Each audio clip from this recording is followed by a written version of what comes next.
Hi hello ನಮಸ್ಕಾರ ಎಲ್ಲಾರಲ್ವಾ. So ನಾವು last ವಿಡಿಯೋದಲ್ಲಿ ಸಿಂಪ್ಲಿಫಿಕೇಶನ್ ಸ್ಟಾರ್ಟ್ ಮಾಡಿದ್ವಿ. ಸೊ ಸಿಂಪ್ಲಿಫಿಕೇಶನಲ್ಲಿ ಬಾಡ್ ಮಾಸ್ ಮುಗಿಸೋದ್ವಿ, ಕರೆಕ್ಟ್ ಅಲ್ವಾ? ಸೊ ಇವತ್ತಿನ ವಿಡಿಯೋ ನಾವು ಫ್ರ್ಯಾಕ್ಷನ್ಸ್ ಬಗ್ಗೆ ತಿಳ್ಕೊಳ್ಳೋಣ. ಫ್ರ್ಯಾಕ್ಷನ್ಸ್ ಆಲ್ರೆಡಿ ನಾವು ಮಾಡಿದ್ದೀವಿ, ಅಂದರೆ ಫ್ರ್ಯಾಕ್ಷನ್ಸ್ ಟು ಪರ್ಸೆಂಟೇಜಸ್ಸಲ್ಲಿ ನಾವು ಆಲ್ರೆಡಿ ಕನ್ವರ್ಟ್ ಮಾಡ್ಕೊಂಡು ಅದು ಹೆಂಗೆ ಮಾಡೋದೆಲ್ಲ ತಿಳ್ಕೊಂಡಿದ್ದೀವಿ. ಫ್ರ್ಯಾಕ್ಷನ್ಸ್ 1/2 ಅಂದರೆ 1/1 1/12 ಎಲ್ಲ ಕಲ್ತಿದ್ವಿ. ಬಟ್ ನಮಗೆ ಫ್ರ್ಯಾಕ್ಷನ್ಸಲ್ಲಿ ಬರೀ 1/4, 1/2, 1/3 ಈ ಥರ ಕೊಡಲ್ಲ. ನಮಗೆ ಫ್ರ್ಯಾಕ್ಷನ್ಸಲ್ಲಿ ಡಿಫ್ರೆಂಟ್ ಟೈಪ್ಸ್ ಆಫ್ ಕ್ವಶನ್ಸ್ ಕೂಡ ಬರುತ್ತೆ. ಸೊ ನಮಗೆ ಫ್ರ್ಯಾಕ್ಷನ್ಸಲ್ಲಿ ಲಾರ್ಜೆಸ್ಟ್ ಯಾವುದು, ಸ್ಮಾಲೆಸ್ಟ್ ಯಾವುದು, ಮಿಕ್ಸ್ಡ್ ಫ್ರ್ಯಾಕ್ಷನ್ ಕೊಟ್ಟರೆ ಹಿಂಗೆ ಲ್ಯಾಡರ್ ಫ್ರ್ಯಾಕ್ಷನ್ ಅಂತ ಇರುತ್ತೆ. ಸೊ ಈ ಥರ ಡಿಫ್ರೆಂಟ್ ಟೈಪ್ಸ್ ಆಫ್ ಫ್ರ್ಯಾಕ್ಷನ್ಸ್ ಕೊಟ್ಟಿರ್ತಾರೆ. ಸೊ ಅದನ್ನು ಹೇಗೆ ಸಾಲ್ವ್ ಮಾಡೋದು ಕೂಡ ನಮಗೆ ಗೊತ್ತಿರಬೇಕು. ಓಕೆ, ಸೊ ಫಾರ್ ಎಕ್ಸಾಂಪಲ್ ಈಗ ನಮಗೆ ಯಾವುದೋ ಒಂದು ನೋಡಿ, ಇವಾಗ ಒಂದು ಫ್ರ್ಯಾಕ್ಷನ್ 11/16 9/13 ಅಂತ ಕೊಟ್ಟರೆ ಅಂದ್ಕೊಳ್ಳಿ. ಸೊ ಇದರಲ್ಲಿ ಯಾವುದು ದೊಡ್ಡದು ಯಾವುದು ಚಿಕ್ಕದು ಅಂತ ಕೇಳಿದ್ರೆ ಅವಾಗ ಏನು ಮಾಡೋದು? ಏನಿಲ್ಲ, ಸಿಂಪಲ್ ಡೈರೆಕ್ಟಾಗೆ ಕ್ರಾಸ್ ಮಲ್ಟಿಪ್ಲಿಕೇಶನ್ ಮಾಡಿ. ಓಕೆನಾ? 11 × 30 ಎಷ್ಟು ಬರುತ್ತೆ? 143. 16 × 9 ಎಷ್ಟಾಗುತ್ತೆ? 144. ಸೊ ಯಾವುದು ದೊಡ್ಡ ನಂಬರು? 144 ಬಂತು. ಸೊ ಕರೆಕ್ಟ್ ಅಲ್ವಾ? ಸೊ ನಮಗೆ ಈ ಒಂದು ಈಕ್ವೇಷನ್ ಈ ಒಂದು ಫ್ರ್ಯಾಕ್ಷನ್ ಅನ್ನೋದು ಸ್ಮಾಲೆಸ್ಟ್ ಆಗಿರುತ್ತೆ. ಓಕೆ, ಯಾಕಂದರೆ ಇಲ್ಲಿ ನಂಬರ್ ನಮಗೆ ಕ್ರಾಸ್ ಮಲ್ಟಿಪ್ಲಿಕೇಶನ್ ಮಾಡಿದಾಗ 143ನೇ ಬಂತು. ಸೊ ಇದು ನಮಗೆ 144 ಅನ್ನೋದು ಜಾಸ್ತಿ ಇರುತ್ತೆ. ಸೊ ನಮಗಿದು ಹೈಯೆಸ್ಟ್ ಫ್ಯಾಕ್ಟರ್ ಆಗಿರುತ್ತೆ, ಹೈಯೆಸ್ಟ್ ಫ್ರ್ಯಾಕ್ಷನ್ ಆಗಿರುತ್ತೆ. ಓಕೆನಾ? ಸೊ ಇದು ಸ್ಮಾಲೆಸ್ಟು, ಇದು ಲಾರ್ಜೆಸ್ಟು. ಓಕೆ, ಅರ್ಥ ಆಗ್ತಿರುತ್ತಾನೆ? ಸೊ ಬೇಕಂದ್ರೆ ಇನ್ನೊಂದು ಎಕ್ಸಾಂಪಲ್ ನೋಡೋಣ. ಫಾರ್ ಎಕ್ಸಾಂಪಲ್ ಈಗ ನಮಗೆ 25/19 ಇಲ್ಲಿ ನಮಗೆ ನ್ಯೂಮರೇಟರ್ ಅನ್ನೋದು ಚಿಕ್ಕದಿತ್ತು, ಡಿನಾಮಿನೇಟರ್ ದೊಡ್ಡ ನಂಬರ್ ಇತ್ತು. ಇಲ್ಲಿ ನಮಗೆ ನ್ಯೂಮರೇಟರ್ ದೊಡ್ಡದಿದೆ, ಡಿನಾಮಿನೇಟರ್ ಚಿಕ್ಕದಿದೆ. ಸೊ ಇನ್ನೊಂದು ಫ್ರ್ಯಾಕ್ಷನ್ ಏನು? 20/13. ಸೊ ಇದರಲ್ಲಿ ಕೂಡ ಸ್ಮಾಲೆಸ್ಟ್ ಮತ್ತು ಲಾರ್ಜೆಸ್ಟ್ ಯಾವುದು ಅಂತ ಕೇಳಿದ್ರೆ ಮತ್ತೆ ಕ್ರಾಸ್ ಮಲ್ಟಿಪ್ಲಿಕೇಶನ್. 2 ನಂಬರ್ಸ್ ಯಾವಾಗಾದ್ರು 2 ಫ್ರ್ಯಾಕ್ಷನ್ಸ್ ಕೊಟ್ಟು ಯಾವ್ದು ಚಿಕ್ಕದು ಯಾವ್ದು ದೊಡ್ಡದು ಕೇಳಿದ್ರೆ ಡೈರೆಕ್ಟಾಗಿ ಇದೆಲ್ಲ ಏನು ಡಿವೈಡ್ ಏನು ಮಾಡೋಕೆ ಹೋಗ್ಬಿಡಿ, ಡೈರೆಕ್ಟ್ ಕ್ರಾಸ್ ಮಲ್ಟಿಪ್ಲಿಕೇಶನ್ ಮಾಡ್ಕೊಂಡು ಚೆಕ್ ಮಾಡಿಬಿಡಿ. ಸೊ 13 × 25 ಎಷ್ಟಾಗುತ್ತೆ? 325. 19 × 20 380. ಸೊ ಯಾವುದು ದೊಡ್ಡ ನಂಬರು? 380. ಸೊ ಹೈಯೆಸ್ಟ್ ಫ್ರ್ಯಾಕ್ಷನ್ ಯಾವುದು? 20/13. ಸ್ಮಾಲೆಸ್ಟ್ ಯಾವುದು? 25/19. ಓಕೆ, ಅರ್ಥ ಆಗ್ತಿರ್ತಾನೆ? ಸೊ ಇವಾಗ ನೀವು ಕೇಳ್ತೀರಾ ಬರೀ 2 ನಂಬರ್ ಏನೋ, 3 ನಂಬರ್, 4 ನಂಬರ್ ಕೊಡ್ತಾರೆ, ಅವಾಗ ಏನು ಮಾಡೋದು ಅಂತ. ಸೊ ನಮಗೆ ಫ್ರ್ಯಾಕ್ಷನ್ಸಲ್ಲಿ 2 ಟೈಪ್ಸ್ ಆಫ್ ಫ್ರ್ಯಾಕ್ಷನ್ಸ್ ಇರುತ್ತೆ, proper fraction, improper fraction. Proper fraction ಅಂತ ಅಂದರೆ ಏನಿಲ್ಲ, ಪ್ರಾಪರ್ ಫ್ರ್ಯಾಕ್ಷನ್ ಮತ್ತು improper fraction. Okay, so proper fraction ಅಂದರೆ ಏನು? 1/2, 3/4, 5/6 ಅಂದರೆ ಡಿನಾಮಿನೇಟರ್ಲಿರೋ ನಂಬರ್ ಜಾಸ್ತಿ ಇರುತ್ತೆ, ಅದನ್ನು ನಾವು ಪ್ರಾಪರ್ ಫ್ರ್ಯಾಕ್ಷನ್ ಅಂತ ಕರಿತೀವಿ. ಸೊ ಇಲ್ಲಿ ನಮಗೆ ಆನ್ಸರ್ ಅನ್ನೋದು ಬಿಲೋ 1. ಇದೆಲ್ಲ ನಾವು ನಾರ್ಮಲಾಗಿ ಇದನ್ನು ಡಿವೈಡ್ ಮಾಡಿದ್ರೆ 4ಇಂದ ಡಿವೈಡ್ ಮಾಡಿದ್ರೆ ಏನು ಬರುತ್ತೆ? ನಮಗೆ 0.75 ಬರುತ್ತೆ. ಅಂದರೆ ಇವೆಲ್ಲ ಬಿಲೋ 1 ಬರುತ್ತೆ. ಸೊ ಇವೆಲ್ಲ ಬಿಲೋ ಲೆಸ್ ದೆನ್ 1. ಅದಕ್ಕೋಸ್ಕರ ಅದನ್ನು ಮತ್ತೆ ಇಂಟು 100 ಮಾಡಿದಾಗ ನಮಗೆ 100% ಪರ್ಸೆಂಟೇಜ್ ಕನ್ವರ್ಟ್ ಆಗುತ್ತೆ. ಅದು ಆಲ್ರೆಡಿ ನಾವು ಮುಂಚೆ ಕಲ್ತ್ಕೊಂಡಿದ್ವಿ, ಕರೆಕ್ಟ್ ಅಲ್ವಾ? ಸೊ ಪ್ರಾಪರ್ ಫ್ರ್ಯಾಕ್ಷನ್ ಅಂದರೆ ಏನು? ಡಿನಾಮಿನೇಟರ್ ಜಾಸ್ತಿ ಇರುತ್ತೆ, ಆನ್ಸರ್ ಅನ್ನೋದು ಲೆಸ್ ದೆನ್ 1 ಬರುತ್ತೆ. ಇಂಪ್ರಾಪರ್ ಫ್ರ್ಯಾಕ್ಷನ್ ಅಂದರೆ ಏನಿಲ್ಲ, 2/1, 4/3, 6/5 ಅಂದರೆ ಆನ್ಸರ್ ಅನ್ನೋದು ನಮಗೆ ಮೋರ್ ದೆನ್ 1. ಇಲ್ಲಿ ಬರೋ ಆನ್ಸರ್ ಮೋರ್ ದೆನ್, ಇವಾಗ 1/2 ಅಂತ 2/1 ಅಂತ ಅಂದರೆ ಏನು? ಇದಕ್ಕಿಂತ 200% ಜಾಸ್ತಿ ಅಂತ, ಕರೆಕ್ಟ್ ಅಲ್ವಾ? ಇದನ್ನು ನಾವು ಫ್ರ್ಯಾಕ್ಷನ್ಗೆ ಪರ್ಸೆಂಟೇಜಿಗೆ ಕನ್ವರ್ಟ್ ಮಾಡಿದ್ರೆ ಏನು ಬರುತ್ತೆ? 200% ಬರುತ್ತೆ, ಕರೆಕ್ಟ್ ಅಲ್ವಾ? ಇದಕ್ಕೆ ಅಂದರೆ 2/1 ಅಂದರೆ 1ಕ್ಕೂ ಜಾಸ್ತಿ ಬರುತ್ತೆ ಆನ್ಸರ್ ನಮಗೆ ಡಿವೈಡ್ ಮಾಡಿದಾಗ, ಕರೆಕ್ಟ್ ಅಲ್ವಾ? 1 2 2. ಅದೇ ಥರ 4/3 ಮಾಡಿದ್ರೆ ನಮಗೆ 1ಕ್ಕೂ ಜಾಸ್ತಿ ಆನ್ಸರ್ ಬರುತ್ತೆ. ಇದನ್ನು ನಾವು ಇಂಪ್ರಾಪರ್ ಫ್ರ್ಯಾಕ್ಷನ್ ಅಂತ ಕರಿತೀವಿ. ಓಕೆ, ಅರ್ಥ ಆಯ್ತಲ್ಲ? ಈಗ ಫ್ರ್ಯಾಕ್ಷನ್, ಪ್ರಾಪರ್ ಫ್ರ್ಯಾಕ್ಷನು, ಇಂಪ್ರಾಪರ್ ಫ್ರ್ಯಾಕ್ಷನ್. ಇವಾಗ ನಾವು ಲಾಸ್ಟು ಇದು ಎಕ್ಸಾಂಪಲ್ ನೋಡಿದ್ದು ಯಾವುದು? ಸೊ ನಾವು ಎಕ್ಸಾಂಪಲ್ ಬಂದು ಎರಡೂ ನೋಡಿದ್ವಿ, ಪ್ರಾಪರ್ ಫ್ರ್ಯಾಕ್ಷನು ನೋಡಿ, ಇಂಪ್ರಾಪರ್ ಫ್ರ್ಯಾಕ್ಷನ್ ನೋಡಿದ್ವಿ. ಓಕೆ, ಸೊ ಫಾರ್ ಎಕ್ಸಾಂಪಲ್ ಈಗ ಪ್ರಾಪರ್ ಫ್ರ್ಯಾಕ್ಷನಲ್ಲಿ ಈಗ ಎಕ್ಸಾಂಪಲ್ 26/29 ಒಂದು, 53/59 ಇನ್ನೊಂದು, 41/45, 95/107 ಇವೆಲ್ಲ ಏನು? Improper fraction. ಸೊ ಇದರಲ್ಲಿ ಹೈಯೆಸ್ಟ್ ಯಾವುದು, ಲೋಯೆಸ್ಟ್ ಯಾವುದು ಅಂತ ಕೇಳಿದ್ರೆ ಏನು ಮಾಡ್ತೀರಾ? ಅಂದರೆ ಇಲ್ಲಿ ದೊಡ್ಡ ನಂಬರ್ ಇದೆ, ಪ್ರತಿಯೊಂದು ನಾವು ಕ್ರಾಸ್ ಮಲ್ಟಿಪ್ಲಿಕೇಶನ್ ಹೆಂಗೆ ಮಾಡ್ಕೊಬೇಕು ಅಂತಂದರೆ ಇದರಿಂದ ಇದನ್ನು ಮಾಡಬೇಕು, ಆಮೇಲೆ ಇದರಿಂದ ಇದನ್ನು ಮಾಡಬೇಕು, ಆಮೇಲೆ ಇದರಿಂದ ಇದನ್ನು ಮಾಡಬೇಕು, ಹಂಗೆ ಒಂದೊಂದೇ ಚೆಕ್ ಮಾಡ್ಕೊತ ಹೋಗ್ಬೇಕು. ಸೊ ನಾವೇನು ಮಾಡೋಣ, ಇಲ್ಲಿ ಸ್ವಲ್ಪ ಡಿಫ್ರೆಂಟಾಗಿ ಕಲ್ತ್ಕೊಳ್ಳೋಣ. ಸೊ ನಾವು ಪ್ರೀವಿಯಸ್ ಏನು ಮಾಡಿದ್ವಿ, ಎರಡು ಫ್ರ್ಯಾಕ್ಷನ್ಸ್ ಕೊಟ್ಟಾಗ ಕ್ರಾಸ್ ಮಲ್ಟಿಪ್ಲಿಕೇಶನ್ ಮಾಡಿ ಯಾವ ನಂಬರ್ ದೊಡ್ಡದು ಯಾವ ನಂಬರ್ ಚಿಕ್ಕದು ನೋಡಿಕೊಂಡು ಹೈಯೆಸ್ಟ್ ಯಾವುದು ಲೋಯೆಸ್ಟ್ ಯಾವುದು ಕಂಡಿಡ್ತೀವಿ. ಇಲ್ಲಿ ನಾವು ಸ್ವಲ್ಪ ಡಿಫ್ರೆಂಟಾಗಿ ಮಾಡಬೇಕಾಗುತ್ತೆ. ಸೊ ಇಲ್ಲೇನು ಮಾಡಬೇಕಾಗುತ್ತೆ, ಎಲ್ ಸಿ ಎಮ್ ತೊಗೊಬೇಕಾಗುತ್ತೆ. ಎಲ್ ಸಿ ಎಮ್ ಯಾವುದಕ್ಕೆ ತೊಗೊಬೇಕಾಗುತ್ತೆ, ಇಷ್ಟಕ್ಕೂ ತಗೊಳ್ಳೋದು ಬೇಕಾಗಿಲ್ಲ. ಇದ್ರಲ್ಲಿ ಡಿಫ್ರೆನ್ಸ್ ಎಷ್ಟಿದೆ, 26ಗೂ 29ಗೂ 3 ಡಿಫ್ರೆನ್ಸ್ ಇದೆ, 53ಗೂ 59ಗೂ 6 ಡಿಫ್ರೆನ್ಸ್ ಇದೆ, 41ಗೂ 45ಗೂ 4 ಡಿಫ್ರೆನ್ಸ್ ಇದೆ, 95ಗೂ 107ಗೂ 12 ಡಿಫ್ರೆನ್ಸ್ ಇದೆ. 3, 6, 4, 12. ಸೊ ಇದಕ್ಕೆ ಎಲ್ ಸಿ ಎಮ್ ತೊಗೊಬೇಕಾಗುತ್ತೆ. ಇದಕ್ಕೆ ಎಲ್ ಸಿ ಎಮ್ ತೊಗೊಂಡ್ರೆ ಏನು ಬರುತ್ತೆ, ಎಲ್ ಸಿ ಎಮ್ ಹೆಂಗೆ ಕಂಡುಹಿಡಿಯೋದು ಗೊತ್ತು, ಯಾವುದು ಹೈಯೆಸ್ಟ್ ನಂಬರ್ ಯಾವುದು, 12 ಇದೆ. 12 ಇದೆ ಎಲ್ಲದಿಂದ ಹೋಗುತ್ತಾ, ಎಲ್ಲದರಿಂದ ಹೋಗುತ್ತೆ. ಸೊ ನಮ್ಮ ಎಲ್ ಸಿ ಎಮ್ ಏನಾಗಿರುತ್ತೆ, 12 ಆಗಿರುತ್ತೆ.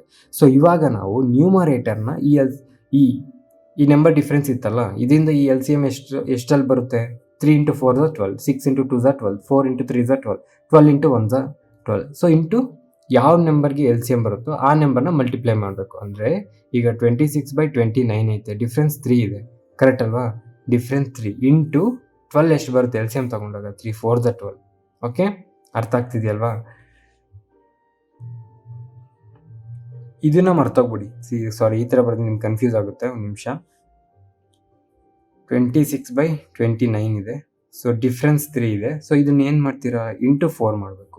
ಅದೇ ಥರ 53/59 ಇದೆ, ಸೊ ಡಿಫ್ರೆನ್ಸ್ 6 ಇದೆ. ಇದನ್ನ ಏನು ಮಾಡ್ತೀರಾ, ಇಂಟು 2 ಮಾಡಬೇಕು. 6 × 2 = 12. ಎಲ್ ಸಿ ಎಮ್ ಯಾವುದು ಬರುತ್ತೋ ಅದನ್ನು ನ್ಯೂಮರೇಟರ್ಗೆ ನಾವು ಜಸ್ಟ್ ಮಲ್ಟಿಪ್ಲಿಕೇಶನ್ ಮಾಡ್ತಾ ಇದೀವಿ ಅಷ್ಟೇ. 41/44, ಡಿಫ್ರೆನ್ಸ್ ಎಷ್ಟು, 4, 4 × 3, 95/107, ಡಿಫ್ರೆನ್ಸ್ ಎಷ್ಟು, 12 ಇಂಟು 1. ಅರ್ಥ ಆಗ್ತಿದೆಯಲ್ಲ? 4 3 = 12, 6 2 = 12, 3 4 = 12, 12 1 = 12. ಸೊ 26 × 4 ಏನು ಬರುತ್ತೆ, 104. 53 × 2 ಏನು ಬರುತ್ತೆ, 106. 41 × 3 ಏನು ಬರುತ್ತೆ, 123. 95 × 1 ಏನು ಬರುತ್ತೆ, 95. ಸೊ ಸ್ಮಾಲೆಸ್ಟ್ ಯಾವುದು, 95. ಲಾರ್ಜೆಸ್ಟ್ ಯಾವುದು, 123. ಇದು ಹೈಯೆಸ್ಟು, ಇದು ಸ್ಮಾಲೆಸ್ಟ್. ಸಿಂಪಲ್. ಓಕೆ, ಅರ್ಥ ಆಗ್ತಿದೆ ತಾನೆ? So proper fraction, improper fraction ಅಂದರೆ ಅರ್ಥ ಆಯ್ತಲ್ವಾ? ಸೊ ನೀವು ಬೇಕಂದರೆ ಇದನ್ನು ನೀವು ಈ 26/29 ಇಂಟು ಇದನ್ನು ಕ್ರಾಸ್ ಮಲ್ಟಿಪ್ಲಿಕೇಶನ್ ಮಾಡ್ಕೊಂಡು ಚೆಕ್ ಮಾಡ್ಕೊಬೋದು. ಅವಾಗ ನಿಮಗೆ ಇಲ್ಲೊಂದು ಆನ್ಸರ್ ಬರುತ್ತೆ, ಇಲ್ಲೊಂದು ಆನ್ಸರ್ ಬರುತ್ತೆ. ಅದಾದಮೇಲೆ ಇದರಿಂದ ಇದನ್ನು ಮಾಡ್ಕೊಬೋದು, ಆಮೇಲೆ ಇದರಿಂದ ಇದನ್ನು ಮಾಡ್ಕೊಬೋದು. ಸೊ ಆ ಥರ ನಿಮಗೆ ಅಲ್ಲೇ ಗೊತ್ತಾಗುತ್ತೆ. ಅದು ಕೂಡ ಒಂದು ಮಾಡೋಣ ನೆಕ್ಸ್ಟ್. ಸೊ ಇವಾಗ ಇಂಪ್ರಾಪರ್ ಫ್ರ್ಯಾಕ್ಷನ್ದು ಒಂದು ಎಕ್ಸಾಂಪಲ್ ನೋಡೋಣ. ಫಾರ್ ಎಕ್ಸಾಂಪಲ್ ಈಗ 23/18 ಮತ್ತು 37/32.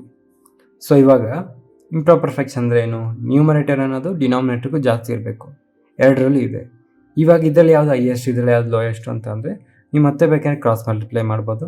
ಅದೇನಿಲ್ಲ, ಎಲ್ ಸಿ ಎಮ್ ತೊಗೊಂಡು ಮಾಡೋ ಥರನೇ ಅಷ್ಟೇ. ಅಥವಾ ಜಸ್ಟ್ ಇದರಲ್ಲಿ ಡಿಫ್ರೆನ್ಸ್ ಎಷ್ಟಿದೆ ಅಂತ ನೋಡಿಕೊಂಡು ಮಾಡ್ಬೋದು, ಈಸಿ ಆಗುತ್ತೆ ಅವಾಗ. ಸೊ 23ಗೂ 18ಗೂ ಡಿಫ್ರೆನ್ಸ್ ಎಷ್ಟು, 5. 37ಗೂ 32ಗೂ ಡಿಫ್ರೆನ್ಸ್ ಎಷ್ಟು, 5. ಸೊ ಎಲ್ ಸಿ ಎಮ್ ಏನು ಬರುತ್ತೆ, 5 ಬರುತ್ತೆ. ಸೊ 5 × 1 = 5. ಸೊ ನಮ್ಗೆ ಇದೇನು ಬರುತ್ತೆ, 23 ಬರುತ್ತೆ, ಇದು 37 ಬರುತ್ತೆ, ಕರೆಕ್ಟ್ ಅಲ್ವಾ? ಸೊ ಇವಾಗ ಇದರಲ್ಲಿ ಯಾವುದು lowest number, 23. So highest number ಯಾವುದು, 37, ಕರೆಕ್ಟ್ ಅಲ್ವಾ? ಸೊ ಇದು ಚಿಕ್ಕದು, ಇದು ನೀವು ದೊಡ್ಡದು ಅನ್ಕೊತೀರ. ಆದರೆ ಇಲ್ಲಿ ನಮಗೆ ಸ್ವಲ್ಪ ಚೇಂಜ್ ಇರುತ್ತೆ, ಇದು ತಪ್ಪಾಗುತ್ತೆ. ಇದು ಚಿಕ್ಕದಲ್ಲ, ಇದು ದೊಡ್ಡದು, ಇದು ಚಿಕ್ಕದು. ಅಂದರೆ ನಾವು ಫ್ರ್ಯಾಕ್ಷನ್ಸಲ್ಲಿ ಕಲ್ತಿದ್ದೀವಲ್ಲ, ಹೆಂಗೆ ಇವಾಗ 13/12 ಕೊಟ್ಟರೆ ನಾವೇನು ಮಾಡಿದ್ವಿ, 12/12 + 1/12 ಮಾಡಿದ್ವಿ. ನೆನಪಾಯ್ತಾ ನಿಮಗೆ? ಅದೇ ಥರನೇ ಇದನ್ನು ಹಂಗೆ, ಅಂದರೆ ನಿಮ್ಗೆ ಅರ್ಥ ಆಗೋಕ್ಕೋಸ್ಕರ ಹೇಳ್ತಾ ಇದ್ದೀನಿ ಯಾಕೆ ಇದು ದೊಡ್ಡದು ಬರುತ್ತೆ ಅಂತ. ಸೊ 23ನ ನಾವು 18/18 + 5/18 ಅಂತ ಬರ್ಕೊಬೋದು, ಕರೆಕ್ಟ್ ಅಲ್ವಾ? ಅದೇ ಥರ 37/2ನ ನಾವು 32/32 + 5/32, ಕರೆಕ್ಟ್ ಅಲ್ವಾ? ಸೊ ಇವಾಗ ನಮಗೆ 5/18 ದೊಡ್ಡದಾ, 5/32 ದೊಡ್ಡದಾ? 5/18 ದೊಡ್ಡದು. ಯಾಕಂದರೆ 32ಅಲ್ಲಿ 5 ಅಂತ ಅಂದರೆ ಚಿಕ್ಕ 100. ಇವಾಗ 1ಅಲ್ಲಿ ಸಿಕ್ಕಾಪಟ್ಟೆ ಕಮ್ಮಿ ಆಗೋಗುತ್ತೆ, ಕರೆಕ್ಟ್ ಅಲ್ವಾ? ಇವಾಗ ನೀವು 5/32 ಕ್ಯಾಲ್ಕುಲೇಟರ್ ಮಾಡಿ ನೋಡಿ ಎಷ್ಟು ಬರುತ್ತೆ, 5/18 ಕ್ಯಾಲ್ಕುಲೇಟರ್ ಮಾಡಿ ನೋಡಿ ಎಷ್ಟು ಬರುತ್ತೆ, ಇದೇ ಜಾಸ್ತಿ ಬರುತ್ತೆ. ಇದಕ್ಕಿಂತ ಇದು ಕಮ್ಮಿ ಬರುತ್ತೆ. ಸೊ ನಮಗೆ ಇಲ್ಲಿ ಯಾವ ನಂಬರ್ ಚಿಕ್ಕದಿರುತ್ತೋ ಅದು ದೊಡ್ಡದಾಗಿರುತ್ತೆ, ಯಾವ ನಂಬರ್ ದೊಡ್ಡದಾಗಿರುತ್ತೋ ಅದು ಚಿಕ್ಕದಾಗಿರುತ್ತೆ. ಸೊ ನಮಗಿದು ಹೈಯೆಸ್ಟ್ ಫ್ರ್ಯಾಕ್ಷನು, ಇದು ಲೋಯೆಸ್ಟ್ ಫ್ರ್ಯಾಕ್ಷನ್. ಓಕೆ, ಅಂದರೆ ಇದು ಹೆಂಗಂದರೆ ಫಾರ್ ಎಕ್ಸಾಂಪಲ್ ಈಗ ನಿಮಗೆ 4/5 ಇದೆ ಅಂತ ಒಂದು ಅಂದ್ಕೊಳ್ಳಿ, ಸಾರಿ 5/4 ಒಂದಿದೆ ಅಂದ್ಕೊಳ್ಳಿ, ಇನ್ನೊಂದು 7/6 ಇದೆ ಅಂತ ಅಂದ್ಕೊಳ್ಳಿ. ಸೊ ಈ 1/4ನ ಹೆಂಗೆ ಬರೀಬೋದು ನಾವು, 4/4 + 1/4 ಬರಿಬೋದು. ಇದೇ ಥರ ಇದು 6/6 + 1/6 ಅಂತ ಬರೀಬೋದು. 1/5 ಅಂದರೆ ಎಷ್ಟು, 25%. 1/6 ಅಂದರೆ ಎಷ್ಟು, 16.66%. ಸೊ ಇಲ್ಲಿ ನಮಗೆ ಯಾವುದು ದೊಡ್ಡದಾಗಿರುತ್ತೆ, 25% ದೊಡ್ಡದಾಗಿರುತ್ತೆ, 16.66% ಚಿಕ್ಕದಾಗಿರುತ್ತೆ, ಕರೆಕ್ಟ್ ಅಲ್ವಾ? ಅದೇ ಥರನೇ ಇದೂ. ಸೊ ಇಲ್ಲಿ ನಮಗೆ ಯಾವ ಚಿಕ್ಕದ ನಂಬರ್ ಬರುತ್ತೋ ಅದು ನಮಗೆ ಹೈಯೆಸ್ಟ್ ಫ್ಯಾಕ್ಟರ್ ಆಗಿರುತ್ತೆ, ಯಾವುದು ದೊಡ್ಡದು ಬರುತ್ತೋ ಅದು ನಮಗೆ ಲೋಯೆಸ್ಟ್ ಫ್ರ್ಯಾಕ್ಷನ್ ಆಗಿರುತ್ತೆ. ಓಕೆ, ಅರ್ಥ ಆಗ್ತಿದೆ ತಾನೇ? ಸ್ವಲ್ಪ ಕನ್ಫ್ಯೂಸ್ ಏನು ಆಗಬೇಡಿ. ಸೊ ಇಂಪ್ರಾಪರ್ ಫ್ರ್ಯಾಕ್ಷನಲ್ಲಿ ನಿಮಗೆ ಸಡನ್ನಾಗಿ ನೆನಪಾಗಿಲ್ಲ ಅಂತಂದರೆ ಈ ಒಂದು ಟ್ರಿಕ್ನ ಯೂಸ್ ಮಾಡ್ಕೊಳ್ಳಿ. ಸೊ ನಮಗೆ ಯಾವಾಗಾರ 23/18 ಮತ್ತು 37/32 ಇದರಲ್ಲಿ ಯಾವುದು ದೊಡ್ಡದು ಅಂತ ಅಂದರೆ ನೀವು ಇದನ್ನು ಹೆಂಗೆ ಬರ್ಕೊತೀರಾ, 5/18 ಬರ್ಕೊಳ್ಳಿ, ಇದನ್ನು 5/32 ಬರ್ಕೊಳ್ಳಿ. ಸೊ 5/18 ಅಂತ ಅಂದರೆ ದೊಡ್ಡದು. ಇದರಲ್ಲಿ ನಮಗೆ 5ನ ಡಿವೈಡ್ ಮಾಡಿದ್ರೆ ನಮಗೆ ಈ 5/32ಕ್ಕಿಂತ ಜಾಸ್ತಿ ಬರುತ್ತೆ. ಸೊ ಇದು ನಮಗೆ ಹೈಯೆಸ್ಟು, ಸೊ ಇದು ನಮಗೆ ಲೋಯೆಸ್ಟು. ಸೊ ಈ ಥರ ಯೂಸ್ ಮಾಡ್ಕೊಳ್ಳಿ ನಿಮಗೆ, ಅಂದರೆ ಈ ಥರ ಅದನ್ನು ಕನ್ವರ್ಟ್ ಮಾಡ್ಕೊಳ್ಳಿ, ನಿಮ್ಗೆ ಅರ್ಥ ಆಗೋ ಥರ ಈಸಿ ಆಗೋಗುತ್ತೆ. ಓಕೆ, ಫಾರ್ ಎಕ್ಸಾಂಪಲ್ ನಿಮಗೀಗ 3334 divided by 3331, 1111 divided by 1110, 6665 divided by 6659, ಆಮೇಲೆ ಇನ್ನೊಂದು 2223 ಡಿವೈಡೆಡ್ ಬೈ 2221. ಸೊ ಇದೆಲ್ಲ ನಮಗೆ ನ್ಯೂಮರೇಟರ್ ಅನ್ನೋದು ಜಾಸ್ತಿ ಇದೆ ಡಿನಾಮಿನೇಟರ್ಗೂ, ಕರೆಕ್ಟ್ ಅಲ್ವಾ? ಡಿನಾಮಿನೇಟರ್ಗೂ ನಮಗೆ ನ್ಯೂಮರೇಟರ್ ಜಾಸ್ತಿ ಇದೆ. ಇಲ್ಲಿ 3331 ಇದೆ, ಇಲ್ಲಿ 3334 ಇದೆ, ಇಲ್ಲಿ 110 ಇದೆ, 1 ಜಾಸ್ತಿ ಇದೆ, 6659 ಇದೆ, ಇಲ್ಲಿ 65 ಇದೆ, ಇಲ್ಲಿ 21 ಇದೆ, ಇಲ್ಲಿ 23 ಇದೆ. ಸೊ ಇದು ಇಂಪ್ರಾಪರ್ ಫ್ರ್ಯಾಕ್ಷನ್ ಅಂತ ಗೊತ್ತಾಯಿತು. ಸೊ ಇವಾಗ ನಮಗೆ ಇದರಲ್ಲಿ ಯಾವುದು ದೊಡ್ಡದು ಯಾವುದು ಚಿಕ್ಕದು ಅಂತ ಅಂದರೆ ಒಂದು ಏನು ಡಿಫ್ರೆನ್ಸ್ ನೋಡಿ LCM ತೊಗೊಬೋದು, ಕರೆಕ್ಟ್ ಅಲ್ವಾ? ಸೊ ಇದಕ್ಕೆ ಎಷ್ಟು ಡಿಫ್ರೆನ್ಸ್ ಇದೆ? 3 ಇದೆ, 1 ಇದೆ, ಇಲ್ಲಿ ನಮಗೆ 6 ಇದೆ, ಕರೆಕ್ಟ್ ಅಲ್ವಾ? ಅದಾದಮೇಲೆ ಇಲ್ಲಿ ನಮಗೆ 2 ಡಿಫ್ರೆನ್ಸ್ ಇದೆ. ಸೊ LCM ಏನು ಬರುತ್ತೆ? ಹೈಯೆಸ್ಟ್ ನಂಬರ್ ಯಾವುದು? 6 ಎಲ್ಲದರಿಂದ ಹೋಗುತ್ತೆ, 2ಇಂದ ಹೋಗುತ್ತೆ, 1ಇಂದ ಹೋಗುತ್ತೆ, 3ಇಂದ ಹೋಗುತ್ತೆ. So LCM 6. ಸೊ ಇವಾಗ ಇದನ್ನು ನಾವು ಏನು ಮಾಡಬೇಕು? ಇಂಟು 2, ಇದು ಇಂಟು 6, ಇದು ಇಂಟು 1, ಇದು ಇಂಟು 3 ಮಾಡಬೇಕು. ಸೊ ಇದು 3334 ಇಂಟು 2 ಮಾಡಿದ್ರೆ ಏನು ಬರುತ್ತೆ ನಮಗೆ? 6668. ಇದು ನಮಗೆ 6666, ಇದು ನಮಗೆ 6665, ಇದು ನಮಗೆ 6669 ಬರುತ್ತೆ, ಕರೆಕ್ಟ್ ಅಲ್ವಾ? ಸೊ ಇವಾಗ ನಮಗೆ ಹೈಯೆಸ್ಟ್ ಫ್ಯಾಕ್ಟರ್ ಯಾವುದು ಅಂತಂದರೆ ನಮಗೆ ಲೋಯೆಸ್ಟ್ ಆನ್ಸರ್ ಯಾವುದು ಬಂದಿರುತ್ತೋ ಅದು ನಮಗೆ ಹೈಯೆಸ್ಟ್ ಫ್ಯಾಕ್ಟರು, ಸೊ ಫ್ರ್ಯಾಕ್ಷನ್ ಆಗಿರುತ್ತೆ. ಸೊ ಲೋಯೆಸ್ಟ್ ಆನ್ಸರ್ ಯಾವುದು? ಇದು 665 ಬಂತು. ಸೊ ಇದು ನಮಗೆ ಹೈಯೆಸ್ಟ್ ಫ್ರ್ಯಾಕ್ಷನ್ನು, ಓಕೆನಾ? ಸೊ ಲೋಯೆಸ್ಟ್ ಫ್ರ್ಯಾಕ್ಷನ್ ಯಾವುದು ಅಂತಂದರೆ ಹೈಯೆಸ್ಟ್ ನಂಬರ್ ಯಾವುದು ಬಂದಿದೆ? 6669. ಸೊ ಇದು ನಮಗೆ ಲೋಯೆಸ್ಟ್ ಫ್ರ್ಯಾಕ್ಷನ್. ಇದೆಲ್ಲ ಅರ್ಥ ಆಗಿಲ್ಲ ಅಂತಂದರೆ ಇನ್ ಕೇಸ್ ನಿಮಗೆ ಇಲ್ಲಿ ನಾವು ಈ ಒಂದು ಸ್ಪ್ಲಿಟ್ ಮೆಥಡ್ ಯೂಸ್ ಮಾಡ್ಕೊಂಡ್ವಲ್ಲ, 3334 ಬೈ 3331 ಹೆಂಗೆ ಬರಿಬೋದು ನಾವು?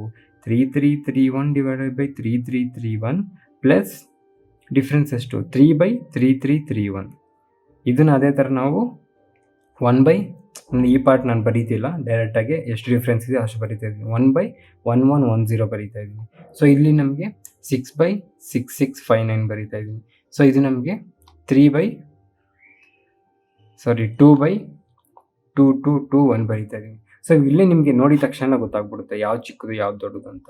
ಸೊ ಇಲ್ಲಿ ನಮಗೆ 3000 ಪಾರ್ಟ್ಸಲ್ಲಿ 3 ಪಾರ್ಟು ಚಿಕ್ಕದಾ ದೊಡ್ಡದಾ, ಅಥವಾ 6 ಪಾರ್ಟ್ಸು 6000 ಚಿಕ್ಕದಾ ದೊಡ್ಡದಾ ಅಂತ ಅಂದ್ಕೊಂಡ್ರೆ ಇಲ್ಲಿ ನಮಗೆ 31 ಇದೆ, ಇಲ್ಲಿ ನಮಗೆ 59 ಇದೆ. ಓಕೆ, ಆಬ್ವಿಯಸ್ಲಿ ಇದು ನಮಗೆ ಹೈಯೆಸ್ಟ್ ಆಗಿರುತ್ತೆ. ಸೊ ಲೋಯೆಸ್ಟ್ ಯಾವುದು ಅಂತ ಅಂದರೆ ಮತ್ತೆ ನಾವು ಕಂಪೇರ್ ಮಾಡಿಕೊಂಡು ಲೋಯೆಸ್ಟ್ ಯಾವುದು ಹೈಯೆಸ್ಟ್ ಯಾವುದು ಬರೀಬೋದು. ಸೊ ಇದು ಗೊತ್ತಾಗಿಲ್ಲ ಅಂದರೆ ಈ ಥರ ಮಾಡ್ಕೊಳ್ಳಿ, ಇದು ಗೊತ್ತಾಗಿಲ್ಲ ಅಂದರೆ ಈ ಥರ ಮಾಡ್ಕೊಳ್ಳಿ. ಕನ್ಫ್ಯೂಸ್ ಆಗಿಬಿಡಿ. ಯಾವ್ದು ಸ್ಮಾಲ್ ನಂಬರ್ ಬರುತ್ತೋ ಅದು ಹೈಯೆಸ್ಟ್ ಫ್ರ್ಯಾಕ್ಷನ್ ಆಗಿರುತ್ತೆ, ಯಾವುದು ಹೈಯೆಸ್ಟ್ ನಂಬರ್ ಬಂದಿರುತ್ತೋ ಅದು ಲೋಯೆಸ್ಟ್ ಫ್ರ್ಯಾಕ್ಷನ್ ಆಗಿರುತ್ತೆ. ನಿಮ್ಗೆ ಕನ್ಫ್ಯೂಸ್ ಆಗ್ತಿದೆ ಅಂತಂದರೆ ಇದು ಸ್ಪ್ಲಿಟ್ ಬರ್ಕೊಂಡು ಬೇಕಂದ್ರೆ LCM ಮೆಥಡ್ ಆಮೇಲೆ ಮಾಡಿಬಿಟ್ಟು ಜಸ್ಟ್ ಒಂದ್ಸಲ ಕಂಪೇರ್ ಮಾಡ್ಕೊಂಡು ನೋಡಿ, ಅಲ್ಲಿ ಅವಾಗ ಕೂಡ ನಿಮಗೆ ಆನ್ಸರ್ ಅನ್ನೋದು ಬರುತ್ತೆ. ಓಕೆ, ಬೇಕಾದ್ರೆ ನೀವು ಇಲ್ಲಿ ಕ್ಯಾಲ್ಕುಲೇಟರ್ ತೆಗೆದು ಮಾಡಿ, ಒಂದು ನಿಮಿಷ ಇಲ್ಲೇ ಮಾಡಿಬಿಡ್ತೀನಿ. ಸೊ 3/3331 ಮಾಡಿಕೊಂಡ್ರೆ ನಮಗಿದು 0.00090 ಬರುತ್ತೆ. ಓಕೆ, ಅದೇ ನಾವು 1/1110 ಮಾಡಿಕೊಂಡ್ರೆ ಇದು ಕೂಡ ನಮಗೆ 0.00090 ಬರುತ್ತೆ. ಸೊ 6/666 ಡಿವೈಡೆಡ್ ಬೈ 6659 ಮಾಡಿದ್ರೆ ನಮಗೆ ಅಂದರೆ ನಮಗೆ ಎಲ್ಲನೂ 0.00090 ಬಂದು ಅದಾದಮೇಲೆ ಇನ್ನೊಂದಷ್ಟು ಬರ್ತಿದೆ, ಅದು ಕೂಡ ನೋಡ್ಕೊಬೇಕಾಗುತ್ತೆ. ಸೊ ಒಂದು ನಿಮಿಷ, ಮತ್ತೆ 3 ಡಿವೈಡೆಡ್ ಬೈ 3331. ಸೊ ಇದು ನಮಗೆ 0.0009006 ಬರ್ತಿದೆ. ಸೊ 111 ಮಾಡಿಕೊಂಡ್ರೆ 1 ಡಿವೈಡೆಡ್ ಬೈ 1110 ಮಾಡಿದ್ರೆ ಇದು ನಮಗೆ 0.0009009 ಬರ್ತಿದೆ. ಸೊ ಇದು 06 ಬಂತು, ಇದು 09 ಬಂತು. ಅದೇ ಥರ ನಮಗೆ 6 ಡಿವೈಡೆಡ್ ಬೈ 6659 ಮಾಡಿದ್ರೆ ಇದು ನಮಗೆ 0.0009001 ಬಂತು. ಸೊ ಇಲ್ಲಿ 901 ಬಂತು, ಇಲ್ಲಿ 9009, ಇಲ್ಲಿ 9006 ಬಂತು. ಅದೇ ಥರ 2221 ಮಾಡಿದ್ರೆ ನಮಗೆ 2 ಡಿವೈಡೆಡ್ ಬೈ 2221 ಮಾಡಿದ್ರೆ ಇದು ನಮಗೆ 0.000 9004 ಬಂತು. ಓಕೆನಾ? ಸೊ ಹೈಯೆಸ್ಟ್ ಯಾವುದು ನಮಗೆ 901, ಲೋಯೆಸ್ಟ್ ಯಾವುದು? ಇಲ್ಲಿ 6 ಇದೆ, ಇಲ್ಲಿ 9 ಇದೆ, 4 ಇದೆ. So lowest ಯಾವುದಾಗಿರುತ್ತೆ? 4 ಆಗುತ್ತೆ. ಓಕೆ, ಅರ್ಥ ಆಗ್ತಿದೆಯಲ್ಲ? Simple. So proper fraction, improper fraction. So improper fraction ಕೊಟ್ಟರೆ ಹೆಂಗೆ ಮಾಡಬೇಕು ಅಂತ ಗೊತ್ತಾಯಿತು, ಪ್ರಾಪರ್ ಫ್ರ್ಯಾಕ್ಷನ್ ಕೊಟ್ಟರೆ ಹೆಂಗೆ ಮಾಡಬೇಕು ಅಂತ ಗೊತ್ತಾಯಿತು. ಕರೆಕ್ಟ್ ಅಲ್ವಾ? ಸೊ ಇಲ್ಲಿವರೆಗೂ ಪರವಾಗಿಲ್ಲ ಗುರು, ಇವನ್ ವಿಡಿಯೋಸ್ ನೋಡಿ ಕೂಡ ನಾವು ಎಕ್ಸಾಮ್ ಬರೀಬೋದು ಅನ್ನೋ ನಂಬಿಕೆ ನಿಮಗೆ ಬಂದಿದ್ರೆ ಒಂದು ಲೈಕು ಸಬ್ಸ್ಕ್ರೈಬ್ ಮಾಡಿದ್ರೆ ನಮಗೂ ಸ್ವಲ್ಪ ಮೋಟಿವೇಶನ್ ಸಿಗುತ್ತೆ. ನಾವೇನೇನು ಕಲ್ತ್ಕೊಂಡ್ವಿ? ಫ್ರ್ಯಾಕ್ಷನ್ಸಲ್ಲಿ 2 ಟೈಪ್ಸ್ ಇರುತ್ತೆ. ಅಂದರೆ ನಾವು 2 ಟೈಪ್ಸೇ ಕಲ್ತ್ಕೊಂಡ್ವಿ ಫ್ರ್ಯಾಕ್ಷನ್ಸಲ್ಲಿ. ಇನ್ನೂ ಇದ್ದಾವೆ. ಫಸ್ಟ್ ಒನ್ ಏನು? Proper fraction. ಪ್ರಾಪರ್ ಫ್ರ್ಯಾಕ್ಷನ್ ಅಂತ ಅಂದರೆ ಏನು? ಆನ್ಸರ್ ಅನ್ನೋದು ನಮಗೆ ವಿತಿನ್ 1 ಒಳಗಡೆ ಬರುತ್ತೆ.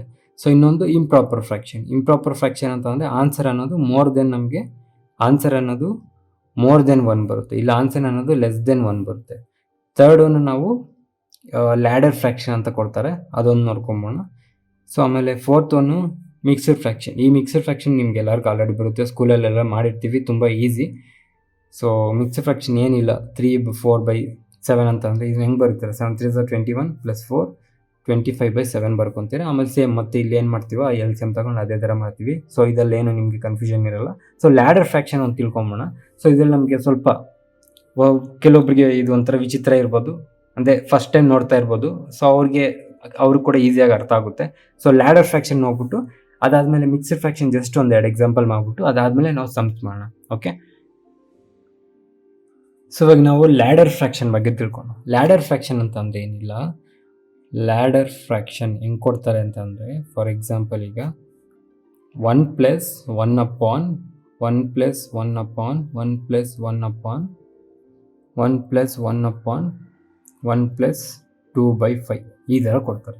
ಸೊ ಈ ಥರದ್ದು ಹೆಂಗೆ ಸಾಲ್ವ್ ಮಾಡೋದು? ಇಲ್ಲಿ ನಮಗೆ ಟೋಟಲ್ 1 2 3 4 5 ಅಡಿಷನ್ ಇದ್ದಾವೆ. 1 + 1/1 1 + 1/1 1 + 1/1 1 + 1/1 1 + 2/5 ಕೊಟ್ಟಿದ್ದಾರೆ. ಸೊ ಸಿಂಪಲ್, ಇಂಥದ್ದು ಏನು ತಲೆನೇ ಕೆಡ್ಸ್ಕೊಬೇಡಿ. ಫಸ್ಟ್ ಏನು ಮಾಡ್ತೀರಾ, ಫಸ್ಟು ಬೇಸಿಕ್ಕಾಗಿ ಹೆಂಗೆ ಸಾಲ್ವ್ ಮಾಡೋದು ಹೇಳ್ತೀನಿ. ಅದಾದಮೇಲೆ ಡೈರೆಕ್ಟ್ ಶಾರ್ಟ್ಕಟ್ ಹೆಂಗೆ ಯೂಸ್ ಮಾಡ್ಕೊಳ್ಳೋದು ಅಂತ ಕೂಡ ನಾವು ಡಿಸ್ಕಸ್ ಮಾಡ್ಕೊಳ್ಳೋಣ. ಸೊ ಫಸ್ಟ್ ನಾವು ಈಗ ನಿಮಗೆ ಜಸ್ಟ್ 1 + 2/5 ಇದ್ದರೆ ಏನು ಮಾಡ್ತೀರಾ? LCM ತೊಗೊತೀರಾ. ಸೊ LCM ತೊಗೊಂಡಾಗ ಏನಾಗುತ್ತೆ? ಇದು 5 + 2 / 5 ಆಗುತ್ತೆ. ಕರೆಕ್ಟ್ ಅಲ್ವಾ? 5 + 2 / 5 ಅಂತ ಅಂದರೆ 7/5 ಆಯಿತು. ಕರೆಕ್ಟ್ ಅಲ್ವಾ? LCM ತೊಗೊಂಡೆ. ಕರೆಕ್ಟ್ ಅಲ್ವಾ? ಅರ್ಥ ಆಯ್ತಲ್ವಾ? ಏನು ಕನ್ಫ್ಯೂಷನ್ ಇಲ್ಲ ತಾನೆ? ಸೊ ಇವಾಗ ನಮಗೆ ಪವರ್ಸಲ್ಲಿ ಫಾರ್ ಎಕ್ಸಾಂಪಲ್ 1/a/b ಇದ್ದರೆ ಇದೇನಾಗುತ್ತೆ ನಮಗೆ? 1 ಇಂಟು ಇದು ಈ ಕಡೆಗೆ ಬಂದಾಗ b/a ಆಗುತ್ತೆ. ಕರೆಕ್ಟ್ ಅಲ್ವಾ? ಇದೆಲ್ಲ ನಾವು ಆಲ್ರೆಡಿ ಡಿಸ್ಕಸ್ ಮಾಡಿದ್ದೀವಿ. ಕರೆಕ್ಟ್ ಅಲ್ವಾ? ಬಾಡ್ ಮಾಸಲ್ಲಿ ಸಿಂಪ್ಲಿಫಿಕೇಶನ್ ಫಸ್ಟ್ ವಿಡಿಯೋದಲ್ಲಿ ಡಿಸ್ಕಸ್ ಮಾಡಿದ್ದೀವಿ. ಕರೆಕ್ಟ್ ಅಲ್ವಾ? ಅದೇ ನಮಗೆ ಇಲ್ಲಿ a/b / a ಇದ್ದರೆ ಇದೇನಾಗುತ್ತೆ ನಮಗೆ?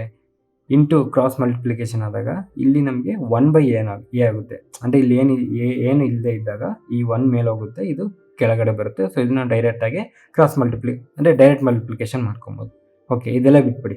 ಸೊ ಇಲ್ಲಿಗೆ ಬನ್ನಿ. ಈಗ 1 + 2 / 5 ಮಾಡಿದ್ರೆ LCM ತೊಗೊಂಡು ಏನು ಬರುತ್ತೆ? 7/5 ಬರುತ್ತೆ. ಸೊ ನಾನು ಇಷ್ಟು ಜಾಗದಲ್ಲಿ ಏನು ಬರಿಬೋದು? 7/5 ಬರಿಬೋದು. ಕರೆಕ್ಟ್ ಅಲ್ವಾ? ಸೊ 1 + 1/1 1 + 1/1 1 + 1/1 1 + 1 ಏನು ಬರಿಬೋದು? 7/5 ಬರಿಬೋದು. ಕರೆಕ್ಟ್ ಅಲ್ವಾ? ಸೊ ಈ 7/5 ಈ ಕಡೆಗೆ ಬಂದಾಗ ಏನಾಗುತ್ತೆ? b/a ಆಗುತ್ತೆ, ಅಂದರೆ 5/7 ಆಗುತ್ತೆ. ಕರೆಕ್ಟ್ ಅಲ್ವಾ? ಇಂಟು 5/7 ಅಂತ ಅಂದರೆ ಇದು 1 + 5/7 ಆಗುತ್ತೆ. ಕರೆಕ್ಟ್ ಅಲ್ವಾ? ಅರ್ಥ ಆಗ್ತಿದೆ ತಾನೆ? ಇದು ನೆಕ್ಸ್ಟ್ ಸ್ಟೆಪ್ಪಲ್ಲಿ ಏನಾಗುತ್ತೆ? ಇದು 1 + 1/1 1 + 1/1 1 + 1/1 1 + 5/7 ಆಗುತ್ತೆ. ಯಾಕೆ ಅಂತ ಅಂದರೆ ಇಲ್ಲಿ ಹೇಳಿದ್ದೀನಿ ನಾನು ಹೆಂಗಾಗುತ್ತೆ ಅಂತ. ಕ್ರಾಸ್ ಮಲ್ಟಿಪ್ಲಿಕೇಶನ್ ಆದಾಗ ಇದು ಈ ಕಡೆಗೆ ಚೇಂಜ್ ಆಗುತ್ತೆ, ಪೊಸಿಷನ್ಸ್ ಅನ್ನು ಚೇಂಜ್ ಆಗುತ್ತೆ. 5/7 ಕರೆಕ್ಟ್ ಅಲ್ವಾ? ಇದು ಮತ್ತೆ 1 + 5/7 LCM ತೊಗೊಂಡ್ರೆ ಏನು ಬರುತ್ತೆ? 1 + 5/7 LCM ತೊಗೊಂಡ್ರೆ ಇದು 7 + 5 13/7 ಬರುತ್ತೆ. ಕರೆಕ್ಟ್ ಅಲ್ವಾ? 12/7 ಬರುತ್ತೆ. ಕರೆಕ್ಟ್ ಅಲ್ವಾ? ಸೊ 1 + 5/7 ಜಾಗದಲ್ಲಿ ನಾನು ಏನು ಬರಿಬೋದು? 12/7 ಬರಿಬೋದು. ಕರೆಕ್ಟ್ ಅಲ್ವಾ? ಯಾಕೆ ಅಂತಂದರೆ 7 LCM ತೊಗೊಂಡ್ರೆ 1 7 7 + 5 12 ಆಯಿತು, 12/7 ಆಯಿತು. ಸೊ ನಾನು ಇಷ್ಟು ಜಾಗದಲ್ಲಿ 12/7 ಬರಿಬೋದು. ಸೊ ಅವಾಗ ಇದೇನಾಗುತ್ತೆ? 1 + 1/1 1 + 1/1 1 + 1/12/7 ಆಯಿತು. ಸೊ ಇದು ಮತ್ತೆ ಈ ಕಡೆಗೆ ಬಂದಾಗ 7/12 ಆಗುತ್ತೆ. ಕರೆಕ್ಟ್ ಅಲ್ವಾ? ಸೊ ಅದನ್ನು ಮತ್ತೆ ಇಲ್ಲಿ ಕೆಳಗಡೆ ಬರ್ಕೊತಾ ಇದ್ದೀನಿ. ಸೊ ಇದನ್ನು ಕೆಳಗಡೆ ಬರ್ಕೊತಾ ಇದ್ದೀನಿ. 1 + 1/1 1 + 1/1 1 + 7/12 ಆಯಿತು. ಓಕೆ, ಅರ್ಥ ಆಗ್ತಿದೆ ತಾನೆ ನಿಮಗೆ? ಸೊ ಇದಕ್ಕೆ ಮತ್ತೆ ಎಲ್ ಸಿ ಎಮ್ ತಗೊಂಡು ಏನಾಗುತ್ತೆ, 12 + 7 ಏನಾಯಿತು ನಮಗೆ 19/12 ಕರೆಕ್ಟ್ ಅಲ್ವಾ? ಸೊ ಇಷ್ಟು ಜಾಗದಲ್ಲಿ ನಾನು 19/12 ಹಾಕೊಬೋದು. ಸೊ 1+1/19/12 ಕರೆಕ್ಟ್ ಅಲ್ವಾ? ಸೊ ಈ 19/12 ಏನಾಗುತ್ತೆ, ಇದಿಂದು ಈ ಕಡೆ ಬಂದಾಗ 12/19 ಆಗುತ್ತೆ ಕರೆಕ್ಟ್ ಅಲ್ವಾ? ಸೊ ನಾನೀಗ ಯಾವುದು ಇಷ್ಟು ಜಾಗದಲ್ಲಿ ಈ 12/19 ಬರ್ಕೊಂಡ್ರೆ ಏನಾಗುತ್ತೆ ಇದು ನಮಗೆ 1+1/1+12/19 ಆಯಿತು ಕರೆಕ್ಟ್ ಅಲ್ವಾ? ಇದಕ್ಕೆ ಮತ್ತೆ ಎಲ್ ಸಿ ಎಮ್ ತೊಗೊಂಡ್ರೆ ಏನು ಬರುತ್ತೆ, ಇದಕ್ಕೆ ಎಲ್ ಸಿ ಎಮ್ ತೊಗೊಂಡ್ರೆ 31/9 ಬರುತ್ತೆ. ಸೊ ಅದೇನಾಗುತ್ತೆ 1+1/31/19. ಸೊ ಇದೇನಾಗುತ್ತೆ ಇಂಟು 19/31 ಆಯಿತು ಕರೆಕ್ಟ್ ಅಲ್ವಾ? ಸೊ 1+19/31 ಆಯಿತು. ಸೊ ಇದಕ್ಕೆ ಎಲ್ ಸಿ ಎಮ್ ತೊಗೊಂಡ್ರೆ 50/31 ಬಂತು. ಸೊ ಫೈನಲ್ ಆಗಿ ಏನು ಬಂತು ನಮಗೆ 50/31 ಬಂತು. ಸೊ ಇಷ್ಟೆಲ್ಲ ಏನು ಮಾಡೋದೇನು ಬೇಕಾಗಿಲ್ಲ. ಇದಕ್ಕೆ ಸಿಂಪಲ್ ಆಗಿ ಏನು ಮಾಡಬೇಕು ಅಂತಂದರೆ, ಅಂದರೆ ಇಷ್ಟೊತ್ತು ನಾನು ಜಸ್ಟ್ ತೋರಿಸ್ತಿದ್ದು ಹೆಂಗೆ ಬರುತ್ತೆ ಅಂತ, ಓಕೆನಾ, ಪ್ರೂಫು. ಇವಾಗ ಈ ಥರ ಕೊಟ್ಟಾಗ ಸಿಂಪಲ್ 1+1/1+1/1+1/3 1+1/1+2/5 ಕೊಟ್ಟಿದ್ದಾರೆ ಅಂದ್ಕೊಳ್ಳಿ. ಲ್ಯಾಡರ್ ಫ್ರ್ಯಾಕ್ಷನ್ ಇದ್ರ ಆನ್ಸರ್ ಏನು ಬರುತ್ತೆ ಅಂತಂದರೆ, ಸಿಂಪಲಾಗಿ ಫಸ್ಟು ಏನು ಆ್ಯಡ್ ಇದೆಯಾ, ಸಬ್ಟ್ರಾಕ್ಟ್ ಇದೆಯಾ, ಅಡಿಷನ್ ಇದೆಯಾ ನೋಡ್ಕೊಳ್ಳಿ. ಅಡಿಷನ್ ಇದೆ, ಎಷ್ಟಿದೆ 1 2 3 4 5. ಲಾಸ್ಟಲ್ಲಿ ಏನಿದೆ ಈಕ್ವೇಷನು 2/5 ಇದೆ. ಸೊ 2/5 ಡೈರೆಕ್ಟಾಗಿ ನ್ಯೂಮರೇಟರ್ ಫಸ್ಟ್ ಬರ್ಕೊಳ್ಳಿ, ಡಿನಾಮಿನೇಟರ್ ಸೆಕೆಂಡ್ ಬರ್ಕೊಳ್ಳಿ. ಓಕೆ, ಇಲ್ಲೆಲ್ಲ ಆ್ಯಡ್ ಇದೆ, ಎಷ್ಟು ಟೈಮ್ಸ್ ಇದೆ 5 ಟೈಮ್ಸ್. 5 ಟೈಮ್ಸ್ನ ಜಸ್ಟ್ ಆ್ಯಡ್ ಮಾಡ್ಕೊಂಡು ಹೋಗ್ಬೇಕಂದ್ರೆ ಹಿಂದೆಗಡೆ ನಂಬರ್ನ ಆ್ಯಡ್ ಮಾಡ್ಕೊತ 5 ಟೈಮ್ಸ್ ಆ್ಯಡ್ ಮಾಡಬೇಕು ಅಷ್ಟೇ, ಸಿಂಪಲ್. 5 + 2 ಏನಾಯಿತು 7, 1 ಟೈಮ್ ಆಯಿತು. 7 + 5 ಜಸ್ಟ್ ಹಿಂದೆ ನಂಬರ್ನ 7 + 5 ಏನಾಯಿತು 12, 12 + 7 ಏನಾಯಿತು 19, 19 + 12 ಏನಾಯಿತು 31, 31 + 91 ಏನಾಯಿತು 50. ಸೊ ಲಾಸ್ಟ್ಗೆ ಏನು ಬಂತು ನಮಗೆ 50 ಬಂತು. ಸೊ ಅದು ಹಿಂದೆ ನಂಬರ್ ಯಾವುದು 31. ಸೊ 50/31 ಇದೇ ನಮ್ಮ ಆನ್ಸರ್. ಓಕೆ, ವೆರಿ ಸಿಂಪಲ್ ಅಲ್ವಾ, ಅರ್ಥ ಆಗ್ತಿದಲ್ವಾ? ಇಲ್ಲಿ ಪ್ಲಸ್ ಇದ್ದಾಗ ಎಷ್ಟು ಪ್ಲಸ್ ಇದೆ ನೋಡ್ಕೊತೀರಾ, ಆ್ಯಡ್ ಮಾಡ್ಕೊತೀರಾ. ಇಲ್ಲಿ ಫಸ್ಟ್ ಟೈಮ್ ಆ್ಯಡ್ ಮಾಡಿದ್ರೆ, second time, third time, fourth time, fifth time. ಈ 2/5 ಹೆಂಗೆ ಬರ್ಕೊಂಡೆ ಅಂತ ಅವರೇ ಕೊಟ್ಟಿದ್ದಾರೆ ಈಕ್ವೇಷನ್, ಫ್ರ್ಯಾಕ್ಷನ್ 2/5. ಆ 2/5 ಅನ್ನೋದು ಹಂಗೆ ಬರ್ಕೊಂಡಿದ್ದೀನಿ. ಫಸ್ಟ್ 2 ಬರ್ಕೋಬೇಕು, ಅಂದರೆ ನ್ಯೂಮರೇಟರು ಡಿನಾಮಿನೇಟರು 5 ಟೈಮ್ಸ್ ಆ್ಯಡ್ ಮಾಡಿದ್ರೆ ಆನ್ಸರ್ ಬಂದ್ಬಿಟ್ಟು ಸಿಂಪಲ್. ಓಕೆ, ಇವಾಗ ಸಬ್ಟ್ರಾಕ್ಟ್ ಅಂದರೆ ಮೈನಸ್ ಕೊಟ್ಟರೆ ಅವಾಗ ಏನು ಮಾಡೋದು? ಸೊ ಫಾರ್ ಎಕ್ಸಾಂಪಲ್ ನಮಗೆ ಇನ್ ಕೇಸ್ ಅಡಿಷನ್ ಬದಲು ಸಬ್ಟ್ರಾಕ್ಷನ್ ಇತ್ತು, ಅವಾಗ ಏನು ಮಾಡೋದು? ಫಾರ್ ಎಕ್ಸಾಂಪಲ್ 1 - 1/1 - 1/1 -1/1 ಇದೆ. ಇಲ್ಲಿ ಮೈನಸ್ ಸಬ್ಟ್ರಾಕ್ಟ್ ಇದೆ, ಎಷ್ಟು ಟೈಮ್ 1 2 3 4 ಟೈಮ್ ಇದೆ, 5 ಟೈಮ್ಸ್ ಸಬ್ಟ್ರಾಕ್ಷನ್ ಇದೆ. ಸಿಂಪಲ್ ಅಡಿಷನಲ್ ಏನು ಮಾಡ್ತೀವೋ ಇಲ್ಲಿ ಸಬ್ಟ್ರಾಕ್ಟ್ ಮಾಡ್ತೀವಿ ಅಷ್ಟೇ. ಇಲ್ಲಿ ಏನಿದೆ 3/3 ಮತ್ತು 8 ಇದೆ ಕರೆಕ್ಟ್ ಅಲ್ವಾ? ಇಲ್ಲಿ ಮುಂಚೆ ಏನು ಮಾಡಿದ್ವಿ, ಆ್ಯಡ್ ಮಾಡಿದ್ವಿ. ಇಲ್ಲಿ ಏನು ಮಾಡ್ತೀವಿ, ಮೈನಸ್ ಮಾಡ್ತೀವಿ ಅಷ್ಟೇ. 8 - 3 5 ಬರುತ್ತೆ. 5 - 8 -3 ಬರುತ್ತೆ. -3 -5 ಎಷ್ಟು ಬರುತ್ತೆ, -8 ಬರುತ್ತೆ. -8 -3 ಮೈನಸ್ ಪ್ಲಸ್ ಆಗುತ್ತೆ. -8 + 3 5 ಆಗುತ್ತೆ, -5 ಆಗುತ್ತೆ. ಸೊ -5 -8 ಮತ್ತೆ ಮೈನಸ್ ಪ್ಲಸ್ ಆಗುತ್ತೆ, ಇದು ನಮಗೆ 3 ಬರುತ್ತೆ. ಸೊ ಲಾಸ್ಟ್ಗೆ ಏನು ಉಳಿತು ನಮಗೆ 3/-5. ಇದನ್ನು ನಾವು -3/5 ಅಂತ ಕೂಡ ಬರ್ಕೊಬೋದು. ಓಕೆ, ಸೊ ನಮ್ಗೆ ಆನ್ಸರ್ ಏನು ಬಂತು, -3/5 ಬಂತು. ಈಗ ಪ್ಲಸ್ಸು ಅಡಿಷನ್ ಎರಡು ಇದ್ದರೆ ಅವಾಗ ಏನು ಮಾಡ್ತೀವಿ? ಸೊ ಇವಾಗ ನಾವು ಎರಡು ಮಿಕ್ಸ್ ಇರೋದು ಒಂದು ಸಮ್ ಕೂಡ ನೋಡೋಣ. For example 1 + 1/1 + 1/1 -1 5/14. ಸೊ ಇಲ್ಲಿವರೆಗೂ ನಿಮಗೆ ಮೈನಸ್ ಆ್ಯಡ್ ಇತ್ತು. ಡೈರೆಕ್ಟಾಗಿ ನೀವು ಮೇಲ್ಗಡೆಯಿಂದ ಮಾಡಿದ್ರು ಕೆಳಗಡೆಯಿಂದ ಮಾಡಿದ್ರು ಆನ್ಸರ್ ಅನ್ನೋದು ಸೇಮ್ ಬರ್ತಿತ್ತು. ಇಲ್ಲೇನು ಮಾಡಬೇಕು, ನಾವು ಯಾವಾಗಲೂ ಹೋಗೋ ದಾರಿ ಅನ್ನೋದು ಮೇಲಿಂದ ಅಲ್ಲ ಕೆಳಗಿಂದ ಮಾಡ್ಕೊಂಡು ಹೋಗ್ಬೇಕು. ಅರೆ ನಮಗೆ ಪ್ಲಸ್ಸು ಮೈನಸ್ ಕನ್ಫ್ಯೂಸ್ ಆಗಬಾರ್ದಲ್ವಾ? ಸೊ ಕೆಳಗಿಂದ ಲ್ಯಾಡರ್ ಹತ್ಕೊಂಡು ಹೋಗ್ಬೇಕು ನಾವು. ಓಕೆ, ಕೆಳಗಿಂದ ಹತ್ಕೊಂಡು ಹೋದಾಗ ಫಸ್ಟ್ ಏನು ಸಿಂಬಲ್ ಇರುತ್ತೆ, minus plus minus plus plus. So first ಏನಿದೆ 5 ಇದೆ, ಅದಾದಮೇಲೆ 14 ಇದೆ. ಆದರೆ ಫಸ್ಟ್ ಏನು ಮಾಡಬೇಕು, ನಾವು ಮೈನಸ್ ಮಾಡಬೇಕು. ಓಕೆ, ಸೊ 14ಇಂದ 5 ಮೈನಸ್ ಮಾಡಿದ್ರೆ 9 ಬರುತ್ತೆ. ಅದಾದಮೇಲೆ ಪ್ಲಸ್ ಮಾಡಬೇಕು. 14 + 9 ನಮಗೆ 23 ಬರುತ್ತೆ. ಅದಾದಮೇಲೆ ಮತ್ತೆ -9 ಮತ್ತೆ ಮೈನಸ್ ಮಾಡಬೇಕಾಗುತ್ತೆ. ಸೊ 23 - 9 14 ಬರುತ್ತೆ. ಸೊ ಅದಾದ್ಮೇಲೆ ಮತ್ತೆ ಪ್ಲಸ್ಸು 14 + 23 37 ಬಂತು. ಅದನ್ನು ಮತ್ತೆ ಪ್ಲಸ್ಸು 37 + 14 51 ಬಂತು. ಸೊ ನಮ್ಗೆ ಆನ್ಸರ್ ಏನು ಬಂದಿರುತ್ತೆ, ಫ್ರ್ಯಾಕ್ಷನು 51/37. Okay, done. ಅರ್ಥ ಆಗ್ತಿದೆ ತಾನೆ? Very simple. So ladder fraction ಅನ್ನೋದು ಕೂಡ ಇಲ್ಲಿಗೆ ಆಗೋಯ್ತು. ಈಗ ಜಸ್ಟ್ ಒಂದೆರಡು ಮಿಕ್ಸ್ಡ್ ಫ್ರ್ಯಾಕ್ಷನ್ ನೋಡೋಣ. ಅದಾದಮೇಲೆ ನಾವು ಈ ವಿಡಿಯೋಗೆ ಸಾಕು. ಜಸ್ಟ್ ಯಾವ ಟೈಪ್ ಆಫ್ ಫ್ರ್ಯಾಕ್ಷನ್ಸ್ ನೋಡ್ಕೊಂಡು ನೆಕ್ಸ್ಟ್ ವಿಡಿಯೋದಲ್ಲಿ ನಾವು ಅದ್ರ ರಿಲೇಟೆಡ್ ಸಮ್ಸ್ ಮಾಡೋಣ. ಸೊ ಅಲ್ಲಿಗೆ ಫ್ರ್ಯಾಕ್ಷನ್ಸ್ ಅನ್ನೋದು ಮುಗಿದೋಗುತ್ತೆ. Okay, so next last type mixed fraction ನಾವು ಆಲ್ರೆಡಿ ಎಷ್ಟೊಂದು ಕಲ್ತಿರ್ತೀವಿ ಸ್ಕೂಲಲ್ಲೆಲ್ಲ ನೋಡಿರ್ತೀವಿ, ಬರುತ್ತೆ. ಸೊ ಈ ಥರ ಕೊಟ್ಟಾಗ ಸಿಂಪಲ್ಲಾಗಿ ಏನು ಮಾಡ್ತೀವಿ, ಇದನ್ನು ಕ್ರಾಸ್ ಮಲ್ಟಿಪ್ಲೈ ಮಾಡಿ ಇದನ್ನು ಆ್ಯಡ್ ಮಾಡಿ ಬರಿತೀವಿ ಅಷ್ಟೇ.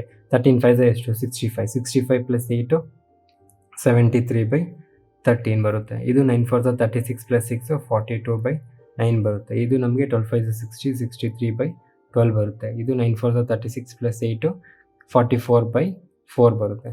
ಸಿಂಪಲ್. ಸೊ ಇದನ್ನ ಮತ್ತೇನಾದ್ರು ನಮಗೆ ಎಷ್ಟೋ ಸ್ಮಾಲೆಸ್ಟೋ ಕೊಟ್ಟರೆ ಹೆಂಗೆ ಮಾಡೋದಂತ ಆಲ್ರೆಡಿ ಕಲ್ತ್ಕೊಂಡಿದ್ದೀವಿ. ಓಕೆ, ಅರ್ಥ ಆಯ್ತಲ್ವ? So different types of fractions ಏನು ಬರುತ್ತೆ ಅಂತ ಗೊತ್ತಾಯಿತು.